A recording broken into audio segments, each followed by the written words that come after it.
Здравствуйте, это я, Желнин Олег Леонидович, журналист СМИ телепрограммы «Точка взаимодействия». Мы находимся в историческом парке «Россия. Моя история». Сегодня здесь открывается необычный день.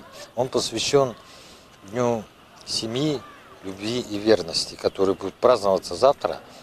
Но тем не менее уже сейчас сюда подходят люди, и здесь для них подготовлена очень большая программа.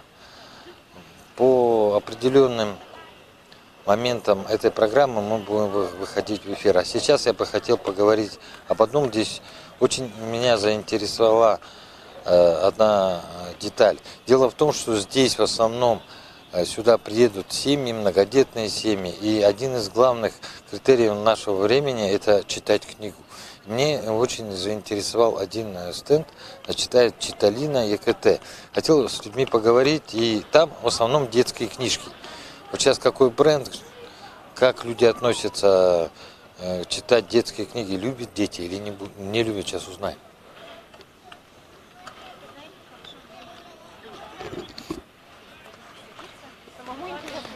Это у нас сейчас, вот видите, книги, уже родители ищут книжку для своего ребенка. А вы не подскажете, вот какую вам книжку надо? Что ребенок сейчас любит? Какую познавательную? Познавательную можно про технику, машины. Вот. Наш мальчик очень это любит. Активный. Да. И какие, как на ваш взгляд, должны книжки? Помните, раньше открываешь, да, и там чуть ли не паровоз влезает? Нет, какие-то более, чтобы можно было что-то нарисовать, что-то почеркать, что вот, например, да, лабиринты, да, они тоже интересно, что-нибудь сделать, то есть задания какие-то, чтобы были. Я вас поздравляю с наступающим днем семьи, Спасибо. Верности и семьи. А хотел бы узнать, вот сегодня мы приехали, да, интересна ваша сегодняшняя программа? Конечно, интересно, вот ждем очень с нетерпением начала, пока что-то запаздывает, да. Сегодня еще забеги будут какие-то? Ну, мы уже большие, мы вот хотим, не знаю, на самокатах попробовать. Спасибо. Вам спасибо. Узнать, как вас зовут? Анастасия. Анастасия, вот сегодня представляете вы детские книги Читалина ЕКТ, да? Да. Ну, обычно, да, я представлял, что на таких праздниках, знаете, мороженое, лимонад. А вот вы сюда приехали. С чем это связано и почему детские книги? Детские книги, потому что это все-таки неотъемлемая часть воспитания и развития ребенка. Без книги никак, это источник знаний. Ну и на самом деле книга тоже может быть источником развлечений, потому что книги разные, есть энциклопедии, головоломки. Это отличный повод ребенку вместе с родителями провести время. Все, наверное, помнят, как приятно было перед сном, когда тебе мама или папа читал. Мы тоже с нашим ребенком читаем, обсуждаем то, что прочитанное. И поэтому книга обязательно должна быть в жизни ребенка, поэтому мы здесь и надеемся, мы поможем тем людям, которые сюда придут, подобрать ту книгу, которая их сблизит или заинтересует, увлечет чем-то ребенка. А мне говорят, что сейчас лучше в компьютер играть, нет?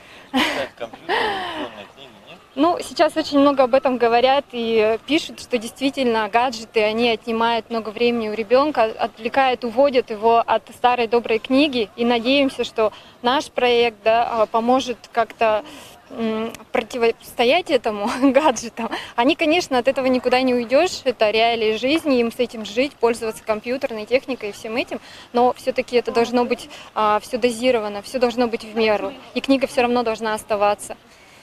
Ну, сегодня что дети читают? Вот расскажите о вашей ассортименте. Я смотрю, Алиса, «Стране чудес», да. И так далее. Ну да, действительно, сказки и зарубежных авторов, и наши, все это дети читают, энциклопедии. В общем-то, на самом деле дети читают то же самое, что и читали и мы, и до сих пор тот же Маршак, и Ганс Кристиан Андерсен, и старые русские народные сказки, это все в ходу, дети это читают, люди покупают эти.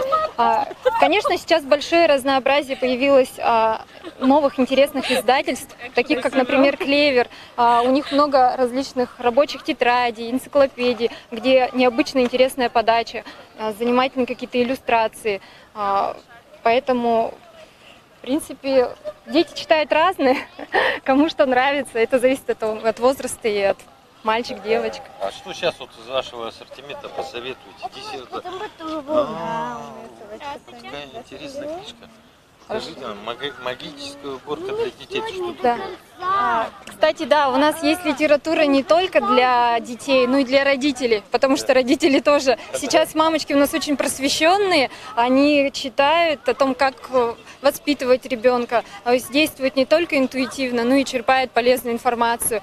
И мы все знаем, что это действительно бывает проблема, как заставить ребенка прибраться или убраться, да, или чтобы он был помощником для мамы. И вот, допустим, есть такая книга для тех. Книжка наведение порядка, то есть это хитрая Да. такая вещь. Да, там подсказаны техники, которые помогут маме в том, чтобы интуитивно заставить ребенка прибираться.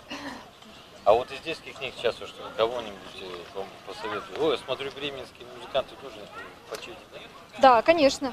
Причем мы стараемся обращать внимание на иллюстрации. Например, это бременские музыканты, но книга с иллюстрациями знаменитой голландской художницы. То есть порой надо и на это внимание обращать. Очень знаменитая художница, и именно эту книгу она больше всего любила, и вот она ее проиллюстрировала. Ну вот, например, скажем. Эта книга, кстати, очень удобна будет маленьким детям, которые начали читать самостоятельно, потому что немного текста на странице, то есть ребенок не устанет, не переутомится, и он на белом фоне, то есть ничто нет не отвлекающее, при этом все проиллюстрировано, каждая страничка. И совет какой? Надо читать вслух или все-таки можно про себя? Вот ре- такие книжки. Ребенок пусть читает, начинает так, как ему удобно. И мой, наверное, такой будет совет, если ребенок уже научился читать, но еще читает плохо по слогам, и ему еще тяжеловато, он тратит очень много на это усилий, то все-таки читайте ребенку, вы, родители, скажем, ну вот перед сном, до тех пор, пока ребенок сам не скажет «стоп, я хочу читать сам». Ну, то есть я уже готов читать сам. Даже если он уже во 2 классе и он умеет читать, то, что задают в школе на дом, конечно, он должен прочитывать самостоятельно. Но та литература внеклассная, которую ребенок сам выбирает или вы ему подбираете, помогайте ему и читайте вместе с ним, и читайте ему до тех пор, пока... Вы сегодня целый день здесь будете, да? Да, приходите. Вообще вас сколько можно по интернету найти? Нет, у нас есть 2 точки, где представлены наши книги. Это на Петровского 12/1, книжный магазин Starbucks. У нас есть наш стеллаж, это наши партнеры. Starbucks, у них больше представлена литература для взрослых людей, а у нас вот мы именно за детскую. Там есть наш стеллажик. И торговый центр «Апельсин», 3-й этаж, магазин детской одежды Hello Kids. Наша полочка там тоже есть. И, конечно же, в интернете. Средняя цена книги, хотя бы бременских музыкантов, варьируется? Максимальная цена, наверное. Ну вот эта книга стоит 480 рублей. Только потому, что там голландцы, да? Да, хорошая обложка, твердый переплет, листы, полиграфия, иллюстрации. Это все, конечно, накладывает отпечаток на цену. Ну и, к сожалению, у нас северный регион, доставка тоже. Есть такое понятие, что книжка была крепкой? Потому что ребенок у нас тоже... Есть, да, в картонные листы, то есть, скажем, такая с плотными листами, но это, как правило, для малышей до 3 года, до 3. вообще нормы есть какие-то? Да, конечно. Сейчас еще и многие книги выпускаются под грифом ЮНЕСКО, то есть это те книги, которые изготовлены из переработанного материала. Ну, если о теме экологии говорить.